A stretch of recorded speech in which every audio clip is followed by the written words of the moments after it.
Wall Street Memes Casino, I'm fine. and Sportsbook.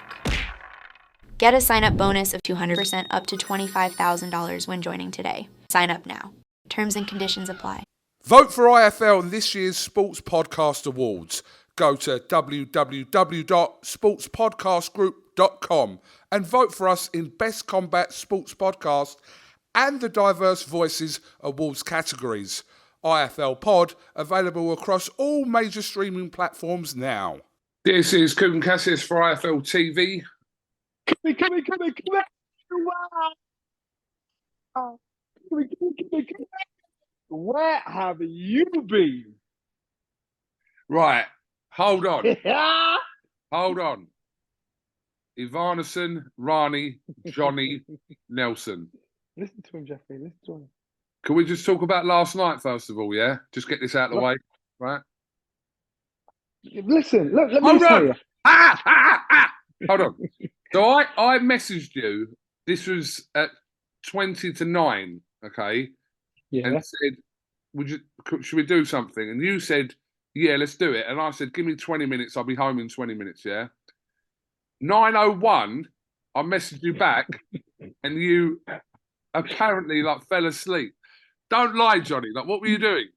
You don't understand. I'm in bed by 8:30 every night. Oh, shut up. I tell you, dreadlocks. Yes, Johnny. I tell you, and then I'm in bed. You ain't got to lie, Craig. Craig, you ain't got to lie. and then in the morning, I thought, oh shit, I'm in bed, Bob. Last night it looked so good, Billy Ray. And so I was in bed and I woke up in the middle of the night. I thought, oh shit, I'll speak to him in the morning. Trust me, 8:30. You're lucky you got through because my phone usually goes on do not disturb and nobody can get me. But you did well, man. You did well. But I was asleep. I'm sorry, man. I'm sorry. I'm sorry. Apologies. Just needed to get that out of the way. How are you, first of all? I'm good, man. I'm good. Where are you? I'm at home. Home as in England. In England. Because I heard through the grapevine you living in hotter climates. That's what I heard through the grapevine. I thought, no wonder this dreadlocks. He just got on. But it's nice to see you back. No, I'm back. All right. Well, listen. I suppose we shall start with next week's huge fight. I was listening to Joshua Buatsi and Dan Aziz today on TalkSport, and I like it because it's not like a bitter rivalry, but it's like they've got the little respect element, but they're like competitors, obviously. So it's a good energy to this fight next week. I think it's going to be a really good fight. Yeah, and people are putting it down as enemies. They're not enemies. These guys are friends, but they're professional and they want to get the job done. So one wants to beat the other. They're not enemies. I'm quite sure straight after the fight, that unspoken conversation, that elephant in the room after the fight, whoever wins and whoever loses. But this is like South London, man. And so the one thing I'm really looking forward to is we're doing a live Gloves Are Off on the Thursday. And that's going to be wicked because you've been there, you've been in the studio before when it's done, but usually when the fans see this, if the fans see this, remember things that are said or not said, and supporters will want to jeer the other supporters. You just have that vibe, that presence, and I love that live atmosphere. I like that kind of stuff, and it'd be good. It's a first, so I hope it's one of many.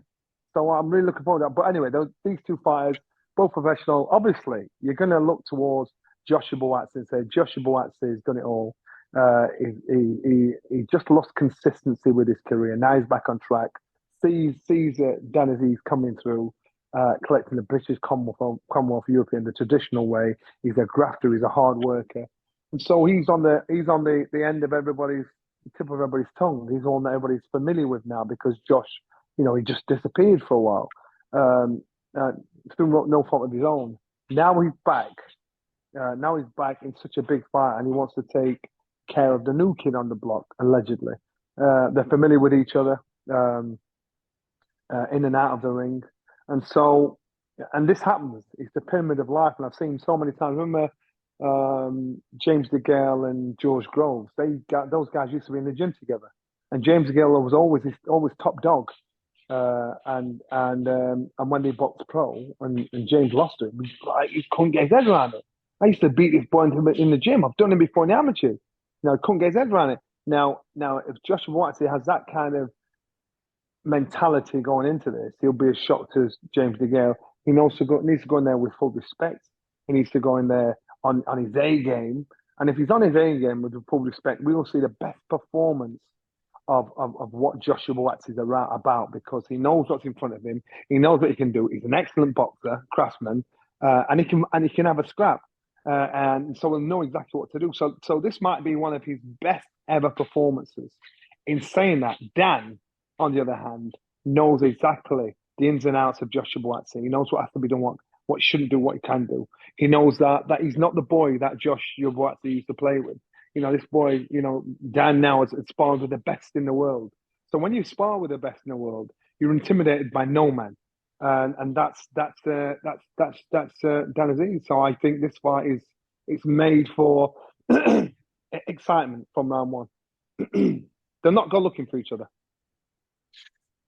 The conversation that I picked up on today, which they had on TalkSport, was Joshua BUATSI kind of probably maybe a little bit of mind game, saying that he wasn't the favourite going to this fight based on people's comments to him, and Dan Azeez coming back and saying that, come on, like in the eyes of the public, you are the favourite, regardless of whether you've been, you know, active or I've been more active than you, etc., etc.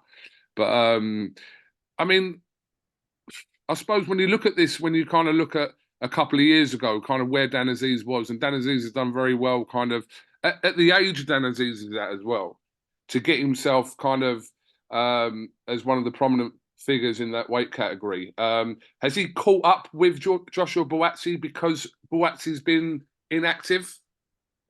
Joshua BUATSI's got natural skill. He's got a skill that Dan Azeez hasn't got.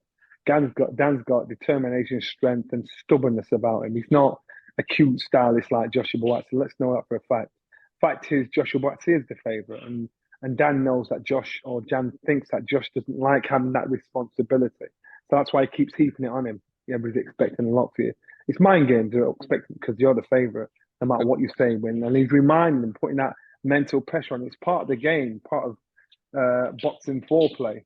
And then, so you look at this fight, and this is about Dan has to be so fit, so on it. He's not going to outbox Joshua BUATSI in a million years. He needs to make this boy make mistakes. He needs to push his heart, make his heartbeat bouncing out of his chest. He needs to put it on him. That's his kryptonite. If he tries to box and outbox Joshua BUATSI, you'll know why Joshua BUATSI is the favourite. He knows exactly what he's got to do. And Dan's got to draw on all the experiences of all the Viterbius and Bivels and people like that he's sparred with, and think, right, if I can do that with them, I'm going to do this with him for 12 rounds, as long as it takes. I do believe it's going to be a hard-fought points win for Joshua BUATSI, or an inside the distance win for Dan Azeez.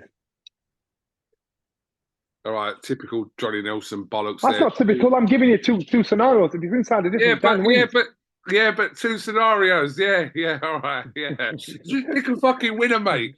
I've just told you. That's the way it goes. Okay, at the weekend, we saw Natasha Jonas against Michaela Mayer. I said this is going to be a tight points win for Natasha, and it's all speculation. He said, you said, you think of this, and it played out exactly how I said. Yeah, but that's fine. That's one scenario. That's all you got to do. Don't give or that's where you go wrong, Johnny. But I can give the reason why I give them. I give them because the better boxer, technical boxer, is Joshua BUATSI. So if he sticks to that and he can do that for 12 rounds, he wins on points. If he doesn't stick to that, and Dan Azeez, he lets Dan Azeez break his rhythm, break whatever he's trying to do, and he gets involved in an argument with Dan stops him.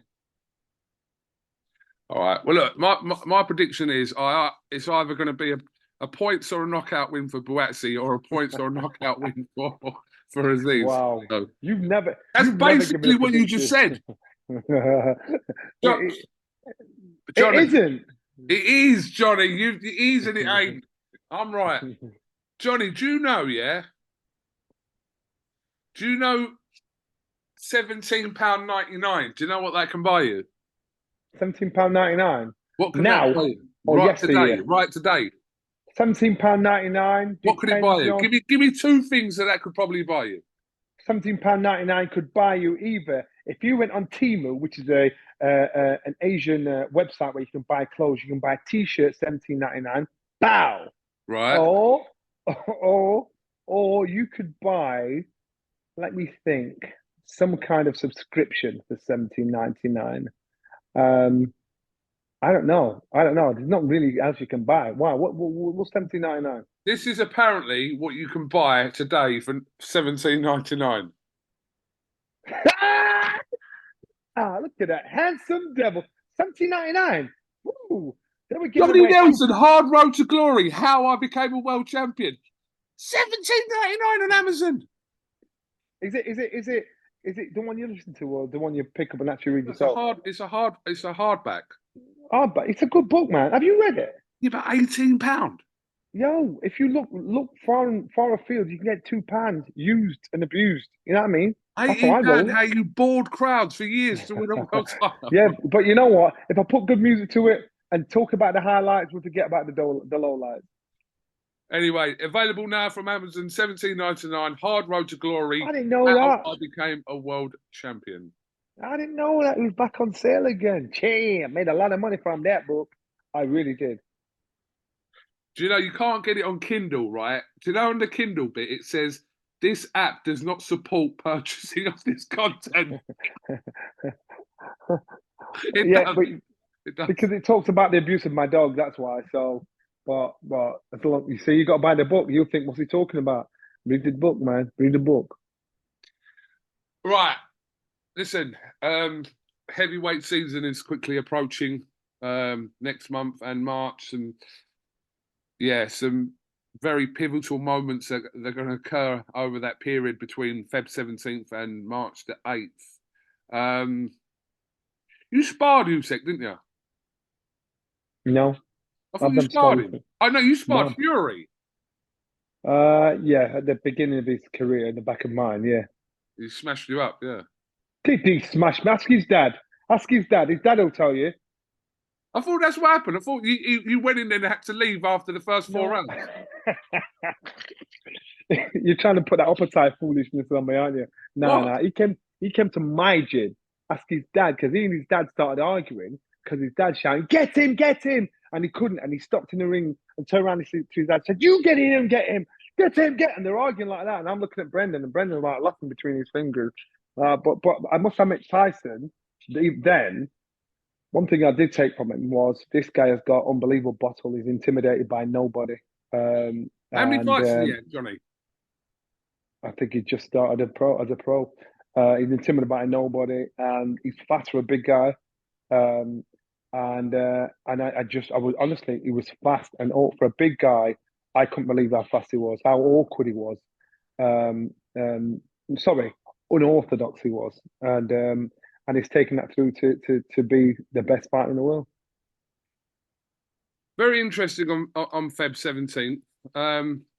How does Alexander Usyk deal with the size of Tyson Fury, which is the most obvious thing in Fury's favour? Gets inside, make sure he works him up close, make sure he boxes him up close. Tyson Fury can box on the back foot and on the front foot. I think he's a better boxer on the back foot defensively rather than offensively. Offensively, once he tastes blood, then he's on you. He ain't letting you go. Usyk's unorthodox. He has movement. He's a smoother version of Tyson. So everything Tyson can do, Usyk can do, but smoother. It's in his loins, it's in his blood. So Tyson's got to use his size and his reach and his weight, lean on him, push him about. He's got to bully him in the fight. Usyk has got to use his offline work, draw him into a trap, make him make a mistake. Tyson's not stupid. He won't be done with it easy. And Tyson's one of the cleverest guys from these shores to thinking boxers from these shores, but then so is Usyk. In all manners of fighting. If you're going to bully someone, if you're going to play dirty, if you're going to box fair, Tyson's very good at that. But the thing is, so is Usyk, and Usyk, people haven't seen that. He can play fair. He can play dirty. He can do it all. I think Tyson, if he got the same Tyson Fury goes in that box, Ngannou, Tyson Fury gets knocked out. If that Tyson Fury box Ngannou, and remember, after that, Tyson's dad was not happy with training camp. Tyson's dad, Tyson's brother, he also said, you know what, there's too many backslappers. So not happy with training camp. My sources told me the same thing. So if that's what we're going to pin it on, he makes make sure he gets his shit in order. If you're to believe, and I'll repeat it again to you, if you're to believe what he said when he said, I had the best training camp and it went perfect for me, and he went out there and did his job, his legs have gone. Now, people saying Nelson's an idiot, he's saying his legs have gone. So you either believe what he said, or you believe in training camp, there's something fundamentally going wrong. Now, Tyson is a strong character. With him being a strong character, nobody's telling him what to do. Not his dad, not his brother, not Frank Warren, not Bob Arum, not Spencer Brown. No, he'll do what he wants to do. And they've got to try and talk him into doing what they want to do. So when Tyson has got that bit between his teeth, they can't tell him nothing. So therefore, something's gone on in training camp where he performed the way he did against Ngannou. I don't believe training camp went perfectly. It was the best training camp, because if it was, he'd have dealt with Ngannou easily. And I think if he boxes Ngannou again, he will completely be day and night, two different fighters. And when he boxed Ngannou, he's given Anthony Joshua a great platform to see what's in front of him when he fights Ngannou. In regards to Usyk knows Tyson is an emotional character. He needs to draw Tyson needs to draw some kind of emotion out of you to feel as though he's got in your head. And Tyson's frustrated, obviously with a lost in translation, that he doesn't think he's getting to Usyk. And so now it's just going to be about, he can't be his mate, he can't bully him, he can't be his master, because Usyk don't understand or pretend he doesn't understand. So Tyson's lost. It's going to all be down to boxing skill and ability. That's what it's all going to be down to, nothing else. Because Tyson's brilliantness of playing mind games will not work in this fight.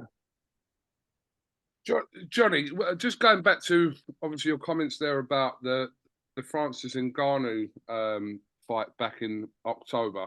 Over the last 6 years, when you look at Tyson Fury's fights he's had over the last 6 years, let's go back to 2018 now, when he come off the back of a win against, this is obviously after his comeback, against Sefri and Pianetta, and he went into that first Deontay Wilder fight with people really giving him absolutely no chance. I mean, the levels of like the chances they gave him when he was fighting Vladimir Klitschko, they gave him no hope off the back of like a 3 or 4 year, however long it was, layout, coming back against Sefri and Pianetta. Okay, those fights, and then obviously produce that performance for the draw that he got against Wilder. Before the second and third Wilder fights Tom Schwartz and then Otto Wallin, and we know he kind of wasn't at his best against Otto Wallin. So again, I'm going to refer back to now. He's got kind of now the biggest fight of his career coming up against Alexander Usyk. Possibly underestimated Francis Ngannou back in October. Do you see a pattern here in what I'm saying about him? I know. Listen, if you remember Ali when he boxed Cooper before he boxed Sonny Liston for the world title, he got put down against Cooper. You know, and then he went on and beat Sonny Liston emphatically. When Tyson Fury had that layoff and came back and drew with Deontay Wilder, that showed his boxing brain. So no matter what, no matter how conditioned out you're out of, no matter what, he's got an amazing boxing brain. He's an amazing student of the game. He gets it. So that told you then he set his pedigree. So what you're saying is, when the competition in front of him is high, he steps it up. When it's low, he performs a low par. So be it. That's cool. What I'm saying to you, he was saying he had his best training camp ever, right? And to me, you hear things what happens in training camps, then you listen what's said after by his brother, by his father. Training camp wasn't the best. I'm basically saying I don't believe you had the best training camp. I believe you didn't respect the man that was in front of you, because if you did, that would never happen because you're the best fighter in the world. That's what I was trying to say. And so if he'd have stood up to his responsibility to say, you know what, I'm the best fighter in the world, the Saudis have put on this amazing platform for me, so my job is to give this man the respect where respect's due. Are we downplaying Ngannou, thinking Ngannou's better than what he is? No, I think Tyson Fury should shut the curtain on Ngannou every day of the week. And when he's on his game. And as I said, if he does it again, he boxed him again, it'll be a complete different fight. So now he's stepping up now against an established, seasoned fighter in Alexander Usyk, and he's going to step up to his A game. So Tyson Fury's best has got to be Alexander Usyk's best, and this will prove how much who's got the smartest boxing brain. I don't think he'll, I know he won't perform below par, but you're going to see the boxing intelligence of Tyson Fury that we know he's got. And so, any fighter that knows, if you take any fighter for granted, you're going to get shown your ass. Paul Froch almost got it when he boxed George Groves the first time. Didn't respect him. George Groves put him down, forcing the fight the way it went. They had a rematch again. You know, if any fighter, everybody knows that if you don't respect your opponent, you're going to get shown your ass. Tyson Fury didn't respect Ngannou. That's why he got shown his ass, but told a fib and said the training camp was the best. But he wasn't. It wasn't. Now he's got the job done.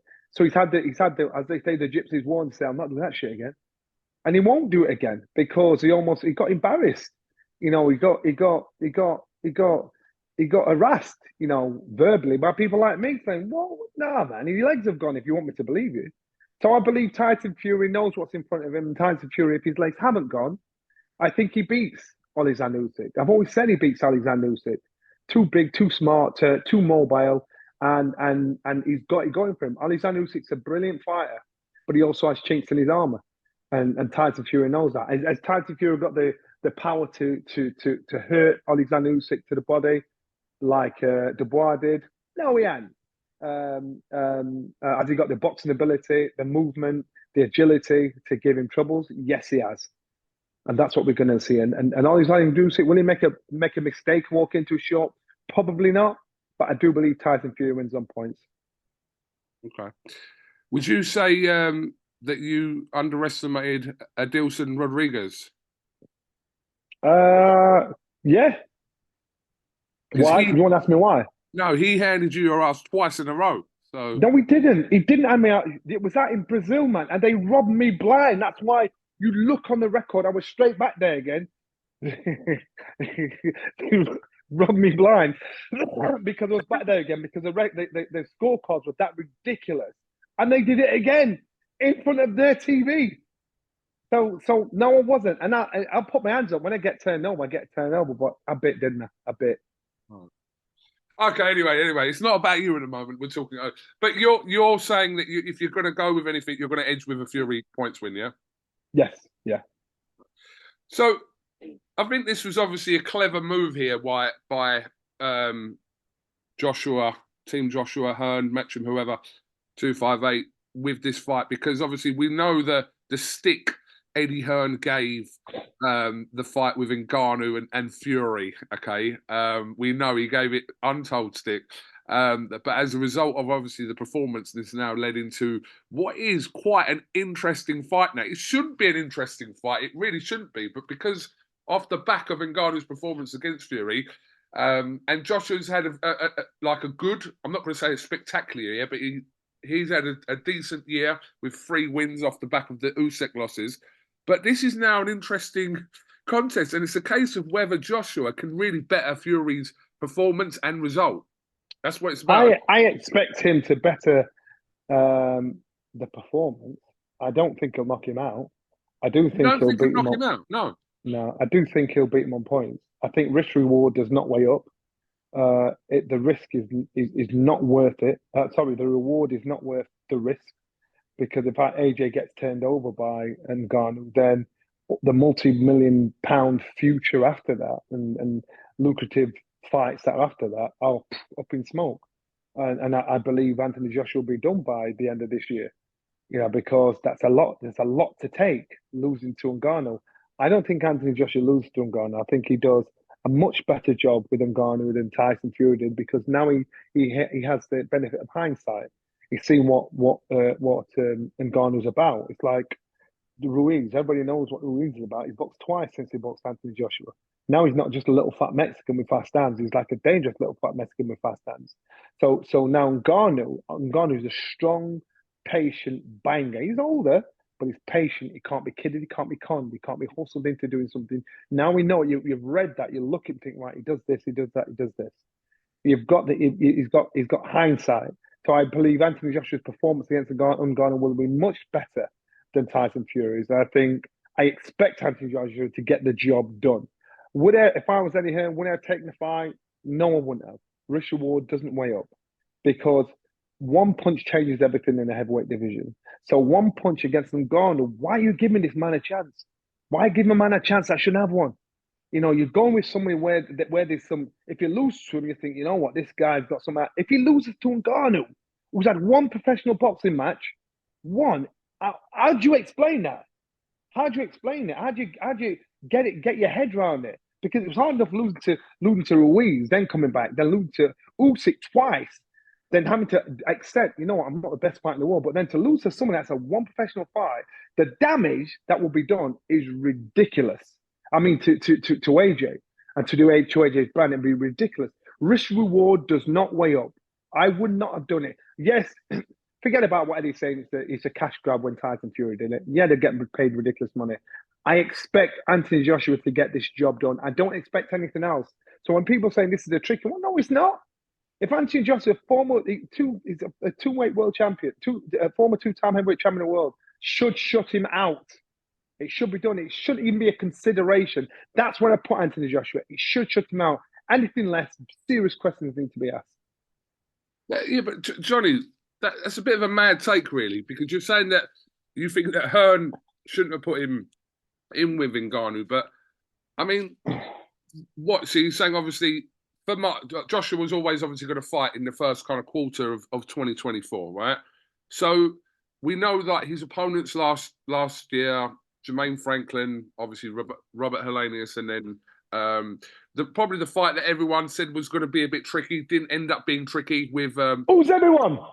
Are you everyone? I didn't think it'd be tricky. A lot of people said that this was going to be. People that don't know boxing. People that don't know boxing said it was tricky. Don't give me to everyone thing. You're the they people. Who are they? I didn't say it. I'm saying people said it. All right, one or two people might have said it. If you there was a few people. There was a video. I think Ben Davison posted it out of like probably about a dozen people in boxing, like figures in boxing.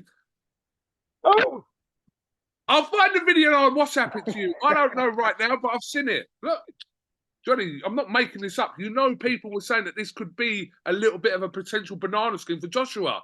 Don't start saying it now because he beat him convincingly. But I said it one time before that. I said, I'd be surprised. Well before that. I know, listen, Anthony Joshua boxing before, years ago. Okay, let's just wipe that off.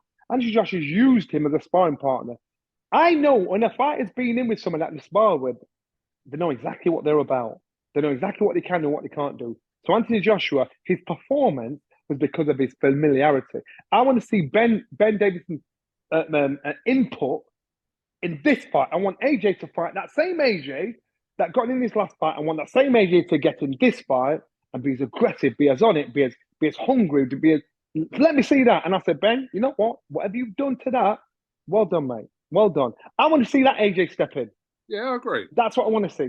But this is like, I don't understand why people are thinking it's a risk. It should get the job done. I'm just giving you both scenarios.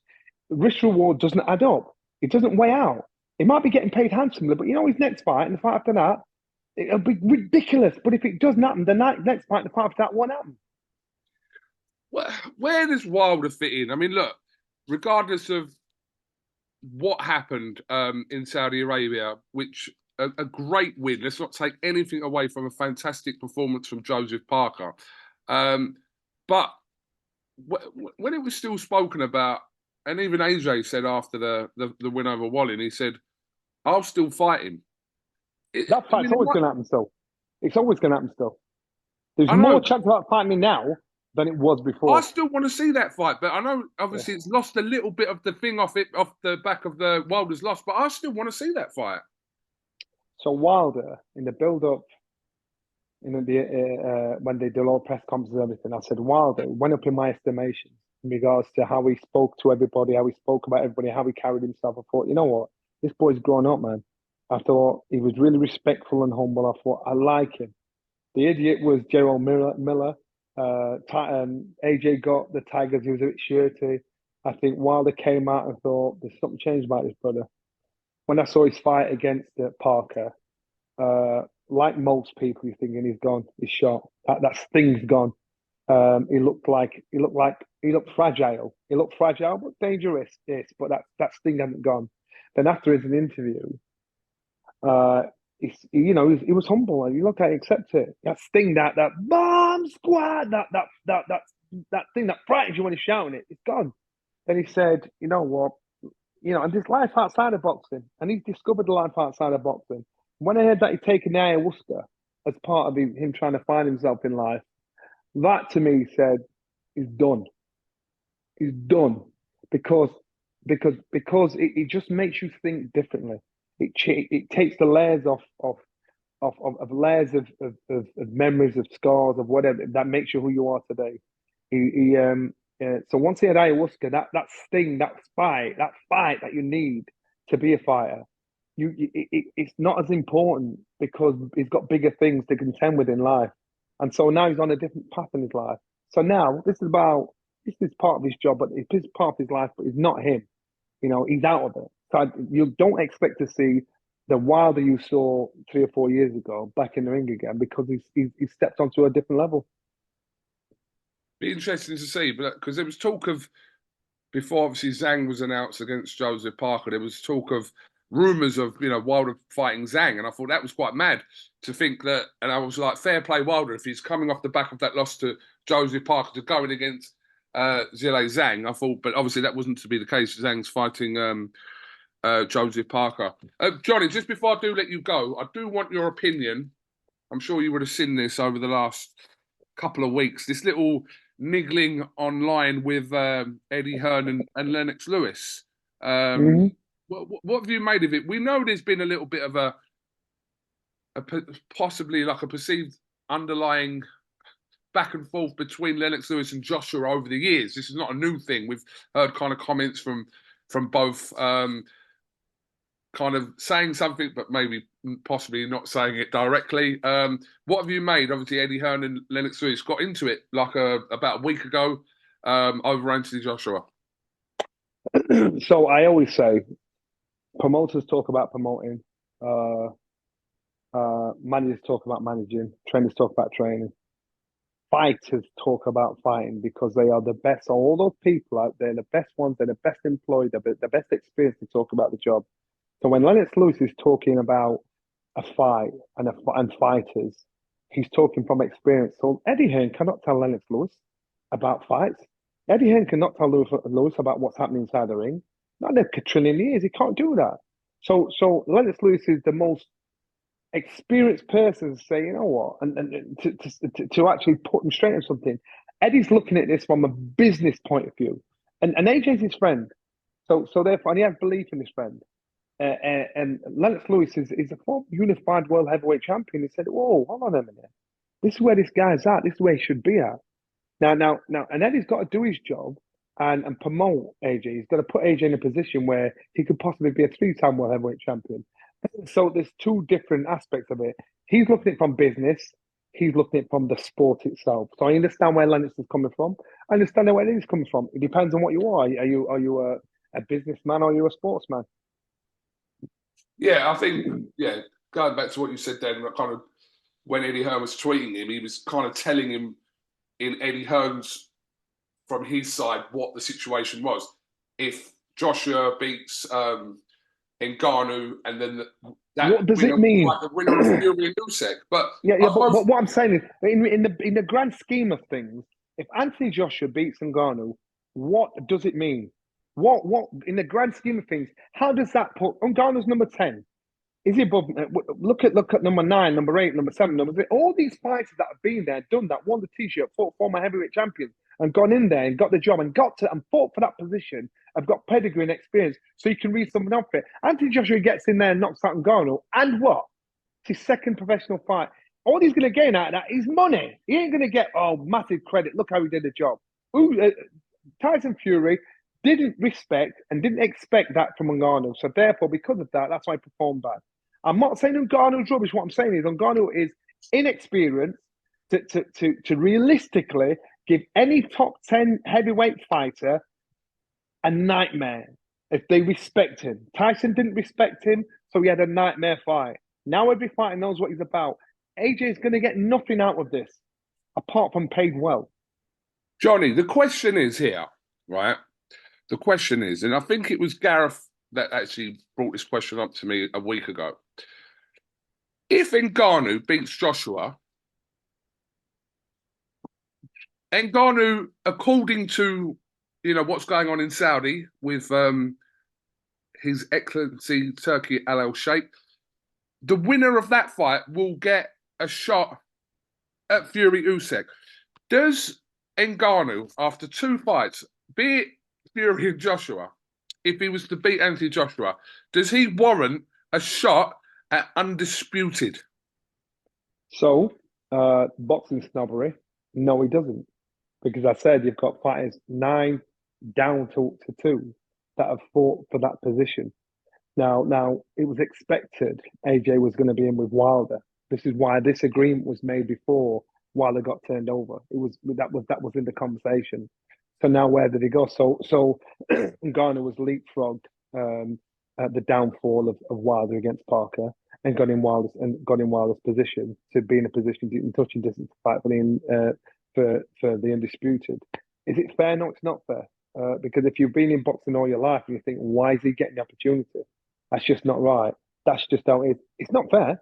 And trust me, if he wins and somehow beats whoever it is for the undisputed, then number one, I'm not have it for long because he's not got enough experience to hold up all the shapes and sizes.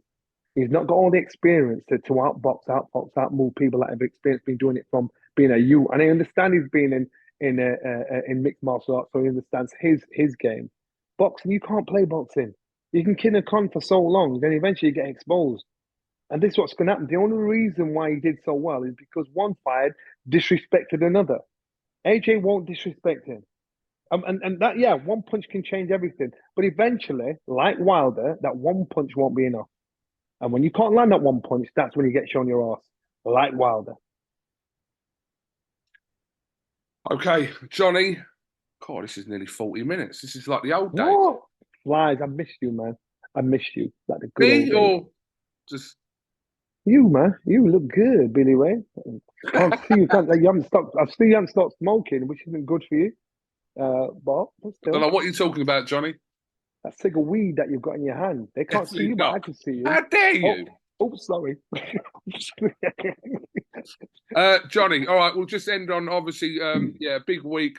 We love these clashes. This is like obviously didn't happen last year, but it's on next week, and I think this is a good kickstart from obviously off the back of the fight with Mayer and Jonas last week, and then obviously coming on to this with Aziz and BUATSI. It's a good start to the year. It's a great start to the year, and I hope the year carries on this way as well. But I'm gutted. I'm going to be there all week, building up the fight because I won't be there that night. But you know what? I'll be watching it some way somehow. So on the night of the fight. Why aren't you there? Because I've got my my foundation dinner that night. I booked it before I knew the date of the fight. I should actually have asked the question. So I'll be there all week, building it up, enjoying the fun. Fortunately, a hot seat. And I'll probably try and find a back room and watch it. I'll be like everybody else. I'll be a fan, man. I'll be a fan. Yeah, we know you know about a back room. Johnny, thank you very much. Such a dick. Thank you very much for talking to IFL TV. We'll pick your brains again next week. And we look forward to a good week next week for BUATSI and Dan Aziz. Peace, brother, peace. It's a bit dark there. Is it me or is it your light? It's you. You've turned darker. The light. What are you talking about, Jed? Hold on. What are you saying? Let me rephrase. The light has gone darker as the interview's gone on. I thought you was being racingist. No, racing it, man. Unbelievable. No. Embrace all. Embrace all. Johnny, thank you very much, and we'll catch up with you next week. See you later, man. Wall Street Memes Casino. I'm fine. And Sportsbook. Get a sign-up bonus of 200% up to $25,000 when joining today. Sign up now. Terms and conditions apply. Vote for IFL in this year's Sports Podcast Awards. Go to www.sportspodcastgroup.com and vote for us in Best Combat Sports Podcast and the Diverse Voices Awards categories. IFL Pod available across all major streaming platforms now.